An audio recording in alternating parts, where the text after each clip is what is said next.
Magandang gabi mga kapatid.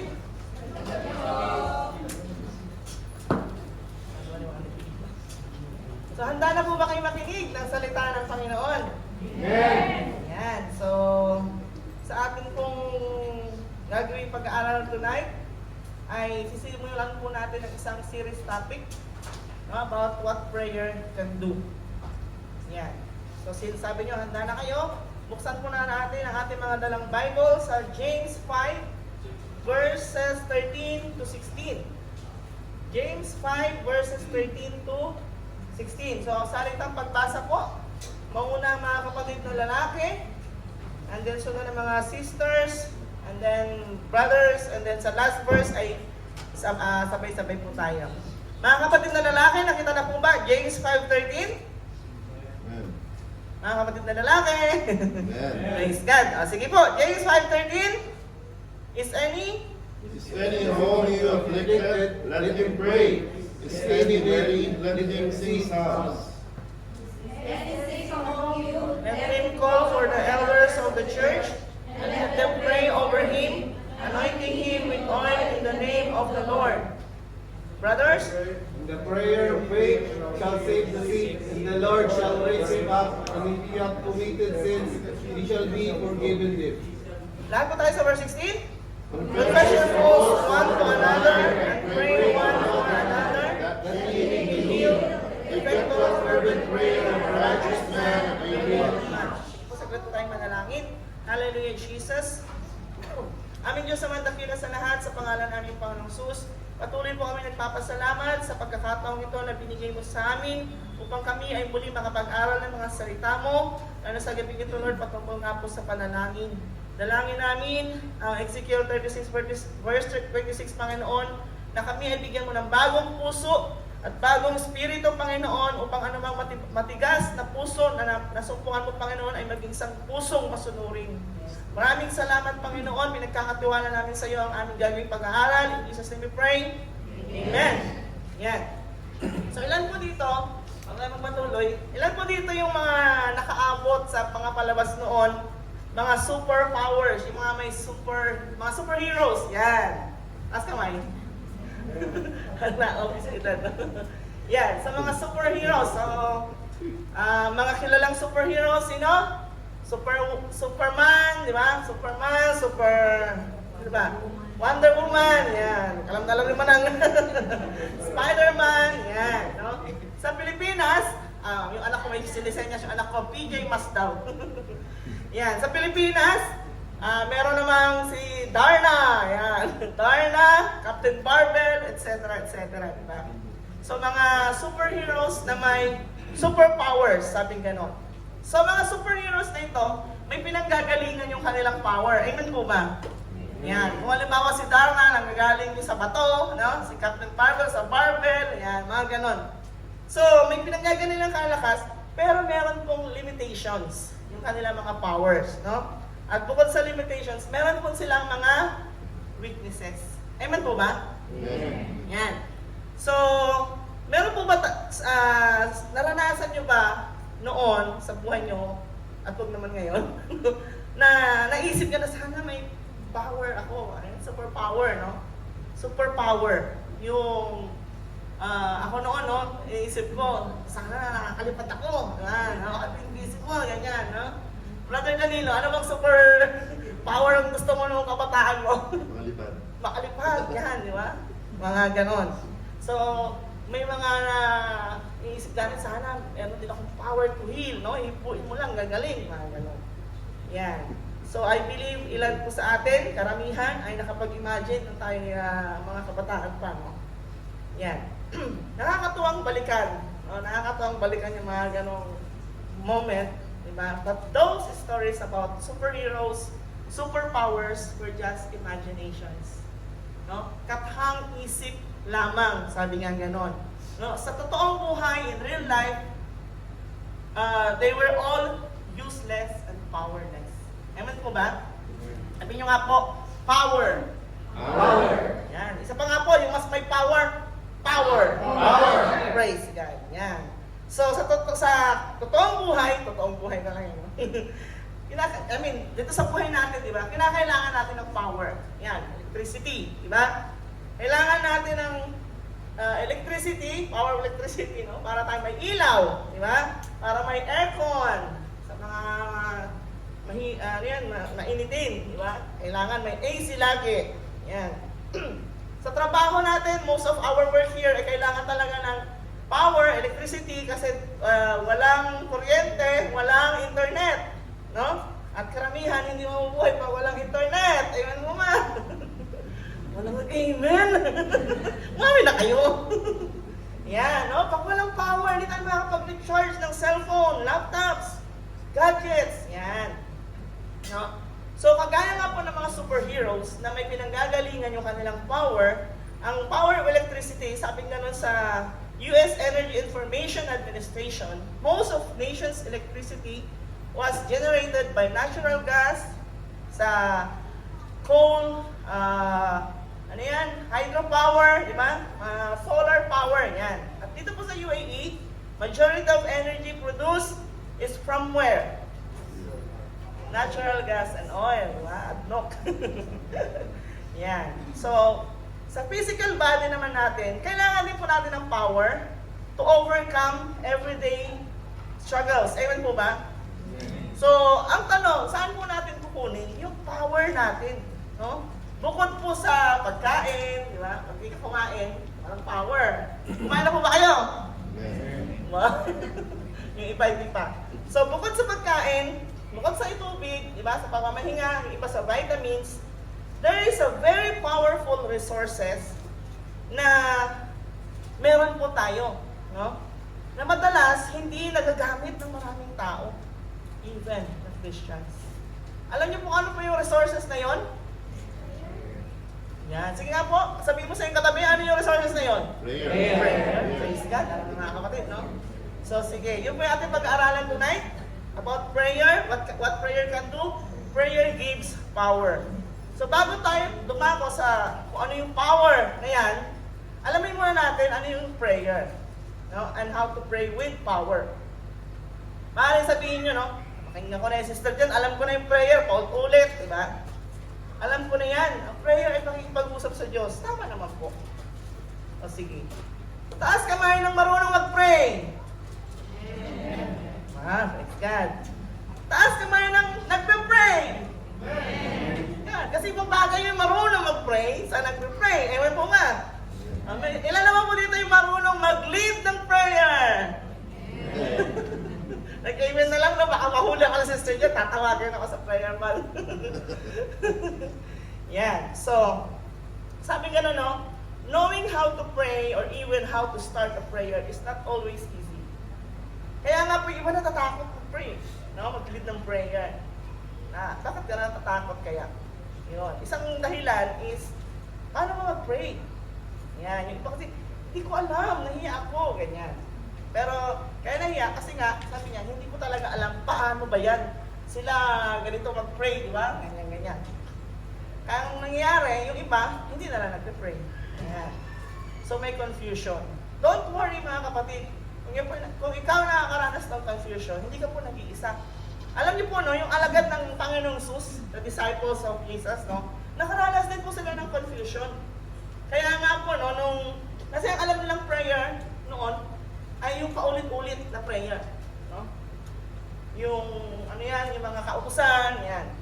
Pero nung nasaksihan nila, nakita nila mismo, nadinig nila kung paano manalangin ng Panginoong Sus sa Luke 11, nakita natin yan. The disciple didn't say, teach us another prayer. Kasi they're praying something, di ba? Hindi nila sinabi, teach us another prayer, pero ang sinabi nila doon, Lord, teach us to pray. Di ba? So, teach us to pray. So, ibig sabihin, meron talagang tamang panalangin, paraan ng panalangin, no? So, how many of you naka-experience, yung nag-pray kayo, tapos parang walang nangyayari, no? Nag-pray naman ako, bakit parang walang power? Yan. Alam niyo po mga kapatid, no? Malaki ang possibility that you've done your prayer in a wrong way. No? Sabi nga natin, no, maraming tao alam manalangin, no? Alam nila yung definition ng prayer. Diba? Kaya nga kahit yung lasing, sabi nga no, kayang manalangin. Ang tanong, ano yung paraan ng pananalangin? Tama kaya yung paraan ng pananalangin niya? Diba? Or panalangin mo, kaya itong sinasabing ko, parang walang power, diba? So, yun na tayo, no? What is prayer? Ngayon, let's study how to pray with power. Una is know to whom you are speaking. Yan, know to whom you are speaking. Sabi di ba natin, prayer is a communication sa Panginoon, di ba? So napakahalaga sa isang communication, no? Na kilala mo yung kakausapin mo. Tama mo ba? Amen. Kilala mo yung lalapitan mo. Kasi kung hindi mo kilala, mahirap po yun. Amen po ba? Yan. Halimbawa, kakain po kayo sa restaurant. Pinututun ko talaga ngayon. Kakain po kayo sa restaurant, di ba? Hindi ka lalapit doon sa nagtitagalinis. Di ba? Ang lalapitan mo yung waiter o tatawagin mo. Di ba? Yung tagakuha ng order. Di ba? Hindi pa pwedeng ang lapitan mo yung nandun sa nakatayo security guard. Di ba? So yung ganun yun. Same with the prayer. You should know to whom you are speaking. Alam mo dapat kung sino yung lalapitan mo, kakausapin mo. Diba? So, sad to say, there are many people, no?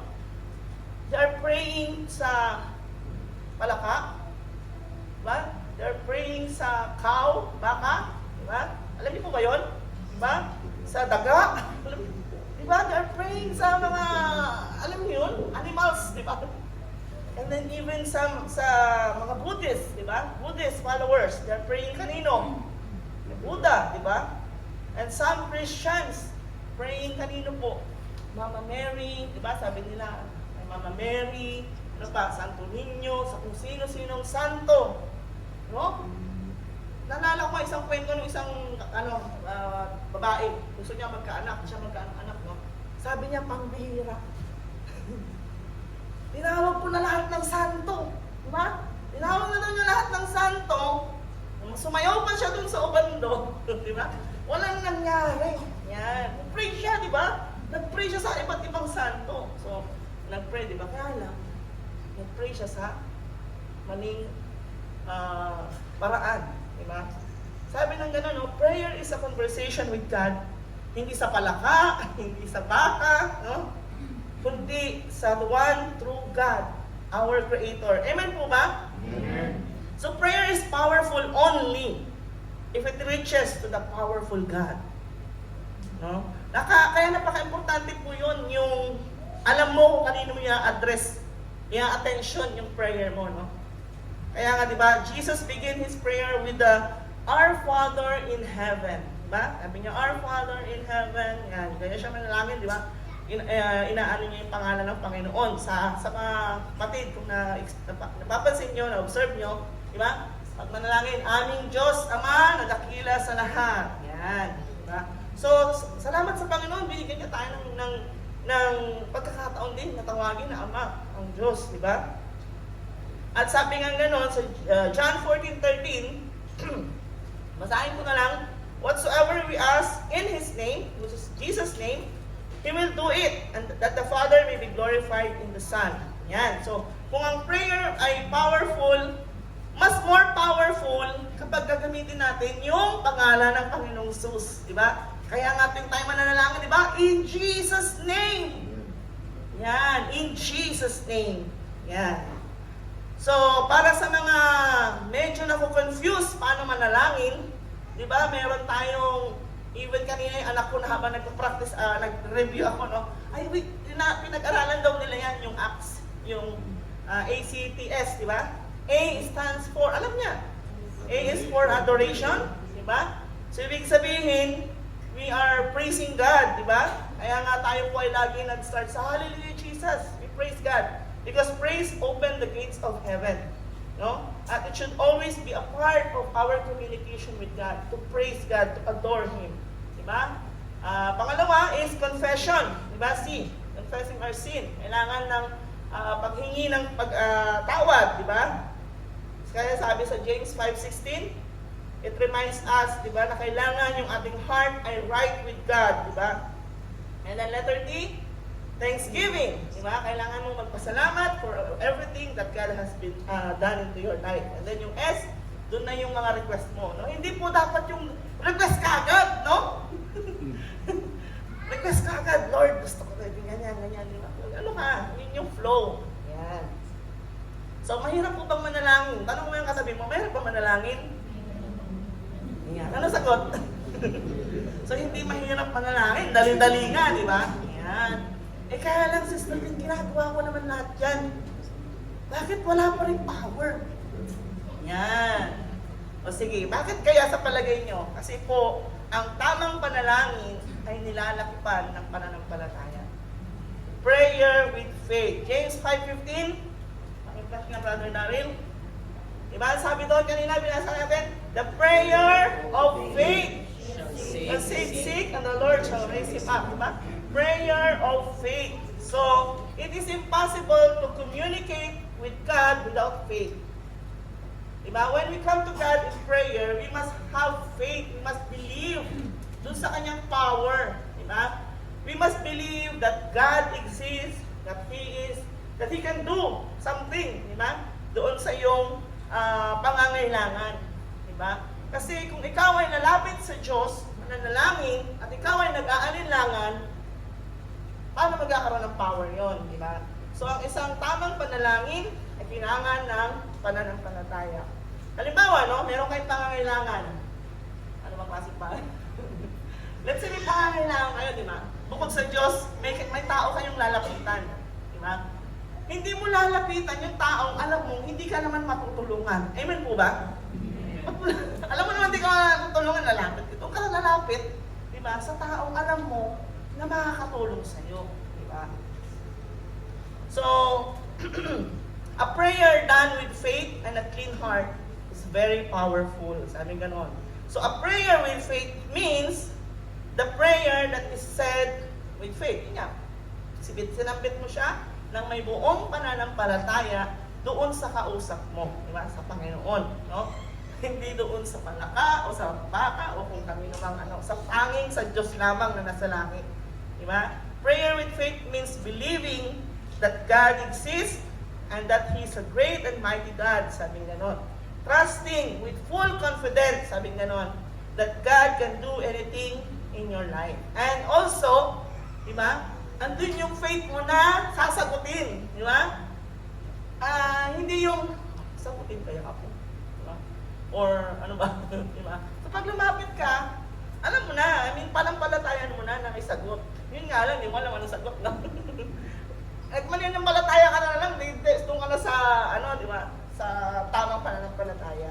So sabi ko sa iyong katabi, a prayer with faith is powerful. A prayer with faith is powerful. Nice God. So yun, so power, we're talking about power. Pag walang power, walang kuryente, so disaster po yan. So this also means without power, spiritually, we are powerless and helpless. No, that's why we need to have our spirit empowered by ano po? Prayer, di ba? Para po tayo ay maging victorious. So yun po yung ways to have na maging power yung prayer mo. Ngayon, ano ba itong mga powers of prayer? Prayer with faith, Una, sabi ganon, prayer has the power to overcome and win any battle. Yan. Prayer has the power to overcome, win any battle. So every day we are in the battlefield. Amen po ba? Amen. Physically and spiritually. Physically, hindi natin pagsuntukan, no? Physically, nakikipag sa trabaho, kung ano may ginagawa natin. Diba? So, sabi sa James, doon pa rin tayo sa James. Ito sa James. James 5, verse 13. Ano sabi doon? Sa Tagalog? Nagbabata baga ang sino man sa inyo, siya'y manalangin. Diba? Yan. Hanggang 13, doon lang muna. Is any among you afflicted? Yung afflicted po dyan ay sufferings. No? Ang sabi, let him pray. Yan. So, anong pagbabata? Malalim masyado, no? Anong problema meron ka ngayon, kapatid? Yan. Mga problema po ba kayo ngayon? Taas ka po kami na may problema dyan. Yan. So, anong klaseng problema yan? Financial problems, daming bills, problema sa trabaho. Diba? Pag sinabi problema sa trabaho, iba-iba klase yan. Either wala kang trabaho, O meron kang hindi mo kasundo yung amo mo o sa trabaho, may problema kang kasama sa work, di ba? Anong problema mo? Problema sa pamilya? Sa asawa? Sa kapatid? Di ba? Yan, and so on. Any family member. Anong problema mo? Sabi nga na, di ba? Any among you afflicted, pray.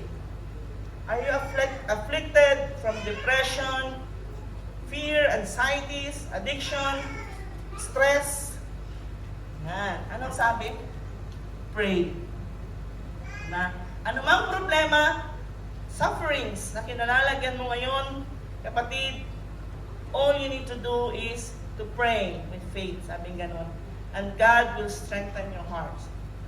Hindi mo kailangan lumunok ng bato. Amen?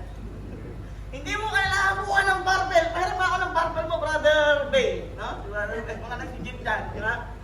At sisigaw ako ng Captain Barbell. Hindi mo kailangan magsuot ng any costume. Diba? Para ikaw ay maging malakas. Ano po kailangan gawin? Sabi mo sa iyong katabi. Yan, no? Ilan po sa inyo yung naka-experience, no? Nag-pray kayo pag-gising nyo. No? Yung bago talaga kayo gumawa ng anything. Tapos, ang gaan ang pakiramdam. Ano nasa nyo po ba? Yun ako naranasan ko yung parang ang smooth lang nangyayari mula umaga hanggang gabi. Di ba? As in, hindi mo may paliwanag. No? Yung ikaw ay nag-pray. Tapos kahit ang dami-dami problema, parang masaya pa rin ako. Di ba? That's the power of prayer. Amen? Kaya napakahalaga po, napagising pa lang natin, pagmulat ng ating mga mata, mag-pray ka. Hindi po yung kung kailan nakagawa ka na ng mali, di ba? Kung kailan pagod ka na, doon ka sabi mo, Lord, give me strength. Pagod ka na, doon ka pala nag-pray. Bakit hindi ka nag-pray bago ka gumawa ng something? Hindi ka sana napagod. Amen? Yan, di ba? Nag-pray ka na sana. Pagkising mo pa lang, hindi ka sana napahamak. Hindi ka sana pagalitan ng amo mo. Di ba? May kasabihan nga po ang sabi, no? 1 apple a day keeps the doctor away. Alam niyo po yan? Yan. Sasabihin ko naman po, no? A prayer with faith before you start your day will keep the devil away. Praise God. Purihin po muna natin, Panginoon. So, maraming tao nanghihina. Nanghihina dahil sa lack of prayer or wrong prayer, no? Hindi pa nag-start magtrabaho. Hindi pa nga minsan bumabangon, hinang-hina na eh, no? Nakarinig na po kayo ganon? Or maranasan nyo yun, nasabi nyo sa nila, pagod ako. Diba? Hindi ka pa nga nag-start magtrabaho eh. Pagod na pagod ka na. Diba? Lack of prayer. Low back. No? Low back. You need to recharge. Kailangan lagi kang full charge. No? May mga, alam ko, karamihan sa atin, no? Malolobat pa lang yung ano. Minsan nga, hindi pa nga lobat. Kunti pa lang yung bawas ng battery ng cellphone nyo. Charge na agad, no? Gano'n po ba kayo? Umaming kayo. Diba? Gano'n din po sa prayer, no? Kailangan lagi tayong recharge, full charge. Hindi po pwedeng kalahati na yung battery o paubos na 10%, doon ka pa lang ulit mag-recharge. No? Kailangan po natin ng laging connected to the source ng power. Diba? So, kung ikaw po ay natatakot, kinakabahan, ano man yung gagawin mo, no? Sa mga kapatid na mag-lead sa ministry, di ba? O mag-report sa work, magpapagamot, di ba? Merong no? May kaba, sabing ganon. So, offer to God a prayer of faith and you will receive power, di ba? Over your situation. You will win the battle. Amen po ba? Amen. Yan. Praise God. So, I remember po nung ako po ay na-diagnose ng Ewing sarcoma, yun po yung kapareho nung kay Dr. Willie Ong. Kailangan niya po ba si Dr. Willie Ong? Yeah, no? And I need to go do PET scan. Sabi ng doktor, kailangan mong gawin to, bone marrow test, PET scan, and so on. Para malaman kung anong stage ng cancer, sabi niya. Nakakatakot po yun. No? Natakot ako. Pag ginawa ko yun, malalaman ko yung stage. Parang gano'n, no? So talagang, pray talaga ako. Prayer lang talaga yung naghihamit ko na power. No? At praise God, binigyan niya ako ng strength, courage, to go. Pumunta ako doon sa Mediclinic, Airport Road, sabi ko na. And then, praise God, after a few days, waiting for the result, di ba? Hindi ko nga alam kung paano ako yung resulta eh. Kung balik pa ako doon o ano. Eh, nag-focus ako ng email. Nakita ko may nandun, sinend through email. Pray. Praise God. The sickness is gone. Wala. 2 beses, yung resulta is talagang Ewing sarcoma. Natagalan pa yung result kasi binalik pa sa Cleveland, USA. Sabi nung doktor, kasi ganyan, double check. Diba? Pero nung natapos yun, after na I used the power of prayer, di ba? Nawala. Mabuti po ang Panginoon. Amen po ba? Amen natin, Panginoon. So, the prayer has power to heal any sickness and diseases. James 5, doon pa rin tayo. Di ba? Is any sick among you? Let him call for the elders of the church and let them pray over him. Di ba? So, nandun pa rin. So, sino po yung naaranas sa inyo ng mga karamdaman? Masakit ang ulo. Yan. Masakit ang tiyan. Ano mga sakit? Na COVID. Diba? Inupo. Diba? Na nakaranas ng kagalingan mula sa Panginoon. Sabi na, praise the Lord. Praise the Lord. Praise God. Diba? Mahirap pa-explain. Pero totoo. Diba? When you pray with faith, there's a power flowing sa iyong katawan. Ang hirap explain. Paano yun? Kaya nga yung kasama namin sa trabaho, no? Nasa kami ni Sister Janice, no? Sabi niya kay Janice, hindi, dapat magpa-check up ulit si Sister Jen. Sabi niyo, kasi ganyan.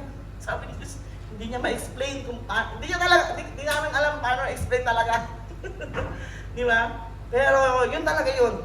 So if you are in the middle of battle right now, you're suffering from any kind of sickness, maliit man o malaki, simple o malalang sakit, ang sabi sa salita ng Diyos, di ba? He is the Jehovah Rapha, the Lord that heals, di ba? Kaya mga kapatid, pag masakit ang ulo o katawan, magpanadol agad. Amen mo ba? Hindi naman panadol, Sister Jen, Advil. Advil ba yun? Hindi panadol, Advil naman, no? Ano ka? Si Darna? Ding ang gamot? Di ba ganun si Darna? Ding ang bato. Ikaw, ding ang gamot.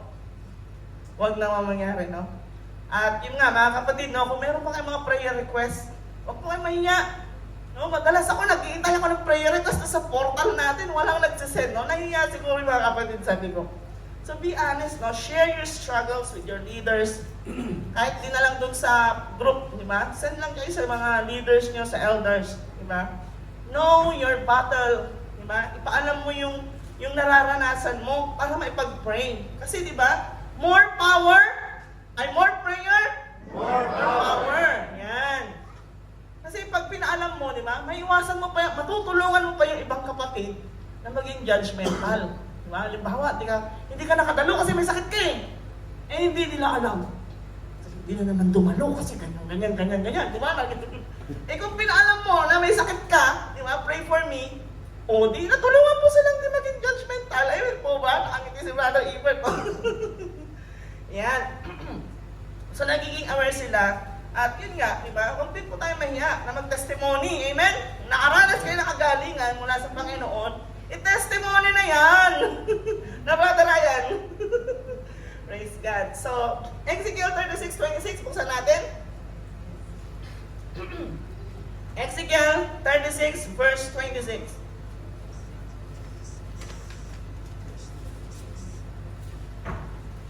Ay, sige, mamaya pa pala tayo doon. Sorry po. Sige, dito muna tayo. So, we're talking about sickness. Diba? Sabi ng sa kapatid, kasama po ba dyan yung sugat sa puso? Broken-hearted. Anong klaseng broken-hearted man yan? No? Nabasted ka, niwang ka ng mahal mo sa buhay, hindi ka gusto ng gusto mo. Diba? You love someone you love. Diba? Mga pangit na karanasan, past failure, sabing ganon. kasama po yan doon sa John 14:30 na sinasabi na whatever we ask in Jesus' name, He will do it. Amen po ba? Yan. So kasama yan na ipagpe-pray po natin. No? Healing. Healing for your broken heart. The prayer that is said with faith and using Jesus' name has the power to heal not just physical body, but also healing emotional and spiritual. No? Are you spiritually, physically, emotionally sick right now? Ang sabihin ko sa iyo, pray. Pray. Manalangin ka. No? Manalangin ka. Anong sabi sa Jeremiah 30:17? Sino po nakakabisado? Jeremiah 30:17 ang sabi, but I will restore you to health and heal your wounds, declares the Lord. Diba? God will restore your health and heal your wounds. Eh, Sister Jen, pray naman po ako. Bakit masakit pa din? No? Masakit pa din. Kailan lang po nawala yung mahal ko sa buhay? Hindi basta-basta yun, Sister Jen. It will take time. Depende po yung paggaling sa inyo. Kasi di ba, ang isang sugat, pag kinutkot po yan, laging nananariwa. Gagaling. Pagaling na eh. Kinutkot mo ulit. Di ba? So, may mga pagkakataon na the more na kinukutkot mo siya, lumalaki. Di ba? May mga pwede yan ma-infection, kanila, no? Yan. So, ano man po yung karanasan nyo, no? Na hindi maganda, pagkaroon ng broken hearted, sabing ganon. Allow God to heal your wounds. Allow God to heal your broken heart and restore your health sa pamamagitan ng pananalangin. Amen? Yan. So, ba't malungkot po kayo? God will heal your broken heart. Malungkot kayo? Sabi mo sa yung katabi, God bless you. God bless you. Purihin mo natin ang Panginoon. Hallelujah, Jesus. Parang ayaw niyo natin kumaling eh. God will heal your broken heart. Parang ayaw niyo magpapahila. Yan. Ginigising ko lang po kayo mga kapatid. Yan. Pangatlo, the prayer has the power to save. Yan. To save from dying. Yan. Revive. James 5:15, pa din, di ba sabi, and the prayer of faith shall save the sick. Save the sick, and the Lord shall rise him up, and if you have committed sins, they shall be forgiven him. Yan. Di ba sa mga nagpapa-prayer request po for healing, lalo na yung pinagpa-prayer request hindi pa nakakilala sa Panginoon, kasama po sa pinagpa-pray natin yung salvation. Amen po ba? Ang kagalingan sa spiritual, hindi lamang sa kanyang physical body, kundi sa kanyang spiritual na kalagayan. Na siya ay tumanggap sa Panginoon bilang kanyang personal Lord and Savior. Kung nabanggit natin, ang healing is not just physical. So yung sinasabing spiritually sick dito ay yung mga may weak faith. Yan. Talking about people struggling sa kanilang pananampalataya. No? At ang promise dito sa verse na ito ay to save and restore. No? To revive. Kasi sabi restore, revive, di ba? Kaya nga nagpapray tayo revival. Yan. So, mga taong nasa kalagayang sa lost souls, backsliders, backsliding in heart, kasama na offended people, di ba? Kapag sila po ay hindi na ipatawad yung kanilang mga kasalanan, di ba? Hindi sila makaalis sa ganong kalagayan, sila po ay bound to kapahamakan, di ba? So, kailangan nila ng kaligtasan. At sabi, prayer has the power to save. Yan. May mga mahal po ba kayo sa buhay? No? Family, members, kaibigan, kasama sa bahay, sa trabaho, kakilala na may tinatawag na stony heart. Ganda pa ni Sister Jen, matigas na puso. Di ba? Meron po ba kayo? Or are you having a stony heart? Yan. Stony heart, matatagpuan sa mga lost souls, no? Na tagal-tagal mo nang pinag-pray, ini-invite, ayaw talaga sumama, Sister Jen eh. Ano kailangan? Pray. Mga backsliders, di ba, nakailang follow up ka na. Ano na, balik ka na din. Nakailang tawag ka na, no? Wala pa rin eh. No? Patuloy na ma-attend ng church, pero walang pagbabago. Pasaway pa din, ay magpasakop. Napakatigas, sabing ganon. Ang solusyon po dyan, prayer with faith. Hindi po paluin, ha? Ang tigas ng puso talaga, papaluin ko na to. Di ba? Yan, hindi po. Panalangin. At yan po ay makukuha sa maningas. No? Maningas na panalangin. Diba? Ito na tayo sa Ezekiel 36:26. Ezekiel 36:26. Sige po, buksan po ng isang kapatid, pakibasa. Brother Lanino? A new heart also will I give you, and a new spirit will I put within you, and I will take away the stony heart out of your flesh, and I will give you an heart of flesh. Salamat po, di ba? So God will give us a new heart, di ba? Kaya nung nabasa ko tong verse na to, talagang everyday, pinagpapalay ko yan. No? At pinagpapalay ko yan sa family member. Di ba? Sa mga mahal ko sa buhay. Lord, I pray. Di ba? Lay hands.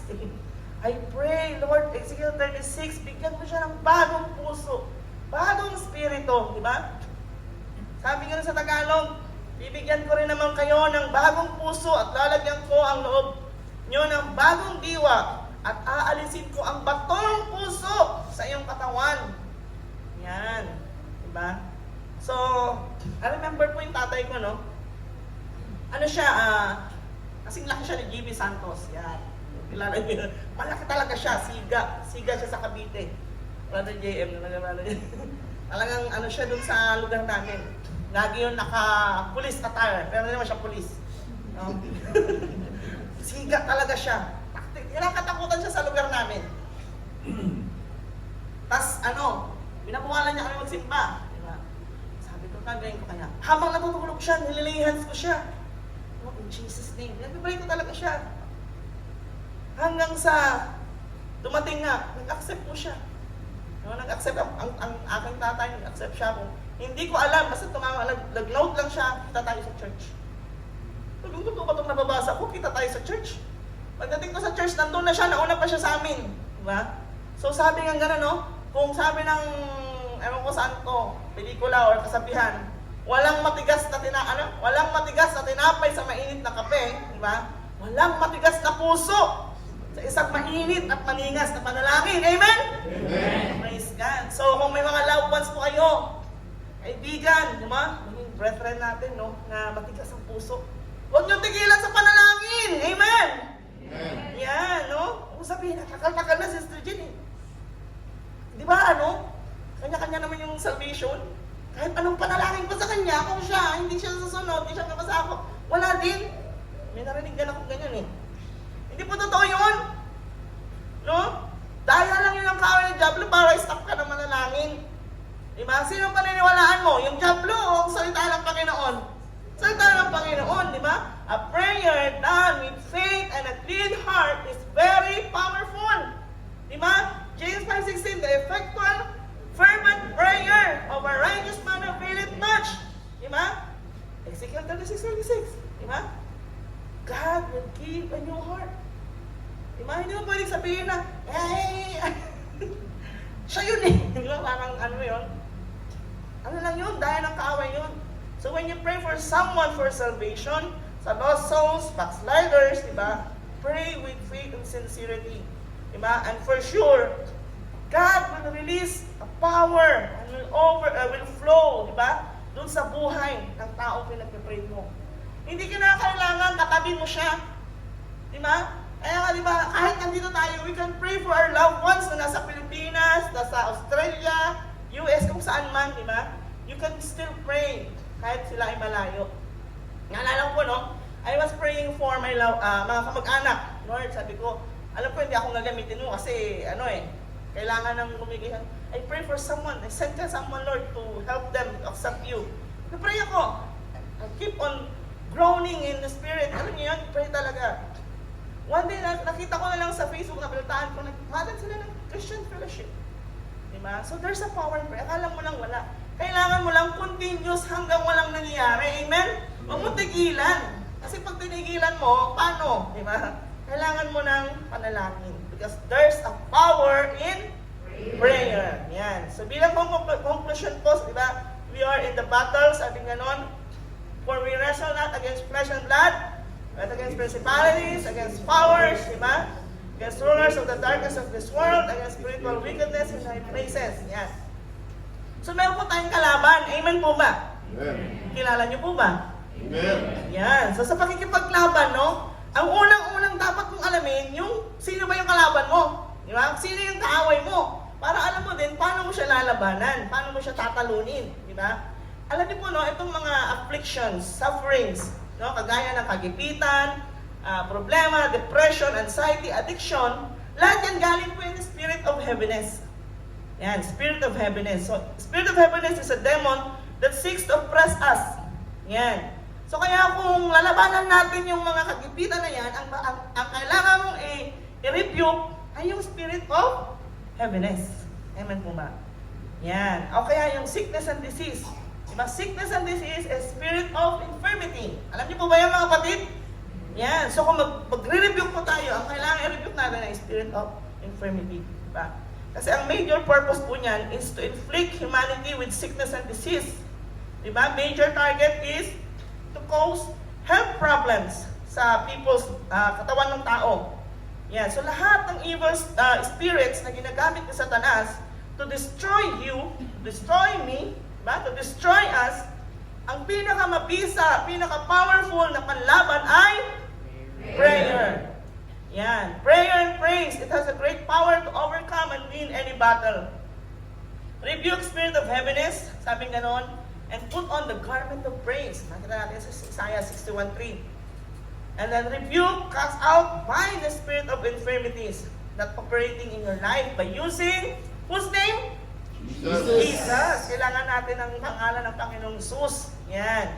Diba? And continue praying for the lost souls. Continue praying for our loved ones. Some people may see prayer as a waste of time. Sayang lang oras bigyan, wala man mangyari. Yan. Pero Christians, we as a Christian, must see that prayer is a powerful way to commune with God. It's a powerful weapon, diba, against Satan's work. And it is not an optional para sa atin. It's a privilege and it is God's command. No? May kakaibang lakas tayo natatanggapin tuwing tayo po ay papasok sa presensya ng Diyos sa pamamagitan ng pananalangin. No? Kaya dapat po lagi natin siyang gawin. Amen? Amen. Yan, no? So lahat po yan ang binanggit ko mula kanina, di ba? It's talking about personal or private prayer. Di ba? Kung paano naging ganon ka-powerful yung prayer with faith ng isang tao, di ba? Alam niyo po may mass power. May great power pa. Ito po yung tinatawag na corporate prayer. Or tinatawag na prayer band. Yan. Diba? So, when I was in college, I read a book, title niya, The Power of a Praying Woman. No? It helped me a lot to increase my faith, diba? To pray with the power. Yan. So, imagine a church with a powerful praying members. No? Imagine nyo, APJ Church has a powerful praying man and woman. No? Imagine APJ Church has a powerful praying husband and wife. Diba? Powerful praying parents and children. Imagine. So, ibig sabihin, what a powerful church. Amen? Amen. So, there's a special power na mabubuhos, no? Galing sa Diyos. When God's children come together, united in faith, di ba? Na ang purpose is to seek the Lord in prayer, di ba? Ang sabi, prayer ay nagsisilbing glue. Alam niyo po yung glue? Di ba? Glue that binds the church together. Because prayer makes us stronger. Di ba? A church that has prayerful members is a powerful church. Diba sabi nga, more prayer, more power. More people praying together has a greater power. So biglang segue, no? ng prayer band, Midnight Cry, I encourage you, join us. Join us. No? Start yourself na maging praying woman, no? Praying na member of this church. If you want to see, accomplish amazing things for God, you must be a person of prayer. No?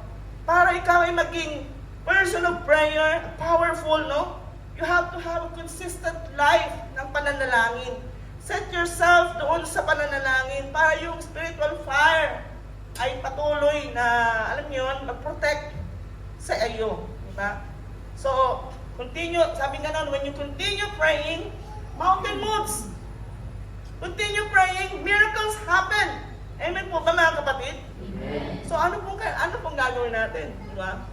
So, sabihin nyo nga po ulit, prayer gives power. Prayer gives power. Purihin po natin ang Panginoon. Hallelujah, Jesus. Purihin po kayo. At magpasimulang magpasalamat sa Panginoon. Hallelujah, Jesus. Hallelujah. Glorify your name, O Lord. Hallelujah.